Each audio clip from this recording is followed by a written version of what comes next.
All right, you guys, I just have a quick talking head video that I want to do for you guys today. I just want to really quickly talk about why I think it's a bad idea that you try to negotiate or plea with your dog. And the reason why I think this is a bad idea is because you have to really take into consideration how dogs learn, okay? So I want you to understand that dogs are essentially, in the context of learning, it's merely cause and effect, okay? Dogs are just making connections with their behavior and their environment, both good and bad. They also understand that their behavior can have an influence on their environment, okay? And I just want to leave it right there. I don't want to give you 8 hours of like learning theory, but let's just say in its very simplest context, that's how dogs learn, okay? So if we understand that it's cause and effect, if you're trying to negotiate with your dog and you're trying to get them to do something that you want them to do, but they're not willingly participating, now you have a dog that's starting to learn that they can kind of ignore you or not listen to you, right? And so in the context of the relationship with our dog, that's probably not a good thing, right? We want our dog to listen to us. And so essentially, that we don't want to negotiate with them in that sense. We just want to provide the right type of motivation for the dog to want to comply or listen to us in any given circumstance. So let's just take like getting our dog to go into a crate as an example, okay? So if I am asking my dog to go in a crate and they're not going in willingly, I don't want to keep negotiating with them. They're just going to learn that they don't have to, right? And so for those reasons, I want to try to provide the right type of motivation to the dog. This may come in the form of like food or toys, or just like a chew toy or something the dog just really enjoys. And you want to use that as motivation to actually get the dog in the crate. And for a lot of dogs, this works really well. Throw a treat in there, the dog goes right in. Put a bowl of food in there, the dog goes right in, right? Because there's enough motivation for the dog to want to go in, right? And so food usually is a really good motivator. But there are cases where in situations like that, food just doesn't work. The dog isn't motivated enough for food to want to go into the crate. And so they don't go.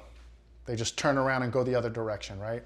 And this is a situation where maybe I really need my dog to go into a crate. They're a destructive chewer when I'm not home, and we need to use the crate as a tool of management. We just need to manage that dog when we can't supervise them.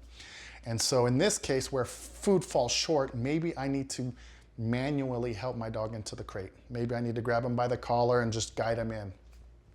Or maybe the dog starts to put up a really big fight, and you grab them by the collar or the underbelly and you're trying to put your dog into the crate and they're just putting up this big fight not to go in. Really bad if the dog wins in that situation, right? If the dog's able to like outmuscle you and not go in the crate when you're trying to physically help them in, they are learning that putting up that big fight works in that moment, okay? And if the dog puts up this big fight, and now you're like 5 feet away from the crate and you're trying to negotiate with the dog why they need to go in the crate. One, first, they don't understand your words, okay? And two, they're learning that putting up that fight works for them. And so it's really important in that circumstance that you kind of more or less just win that scenario or that fight, we could call it, right? In order for the dog to learn that they have to go into this crate, right? So again, really bad idea in that particular example to try to negotiate with the dog. If the dog doesn't want to do it and the motivation's not there, now we have to really help them and they might put up a fight. And again, really important that they learn that they don't win in that circumstance in order for them to learn that they have to go in the crate when you ask them, okay? So, really quick spiel, don't negotiate with your dog, especially in areas of life where it matters, like that particular example. The dog's a destructive chewer. And remember, there's no magic wands in dog training, okay? Dog training is simply us asking our dog to do something and them listening or complying, right? And if we have a dog that's destructive when we're not home, it's a really hard problem to solve because you need to be there in order to give the dog information. If the dog's chewing up the furniture when you're not around, and then you come home and you try to like reprimand them, they don't make that connection. They need feedback in the moment. And this is why crate management can be helpful for a dog that is destructive chewing. So that's my example in the context of negotiation. Don't negotiate with your dog. Provide the right motivation or get them to do it. If you need to physically, manually help them get in the car or get in the crate or something like that, just make sure you're able to get it done. Don't let the dog win.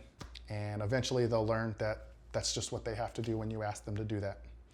All right, that's all I have for this one. We'll see you in the next one. Peace.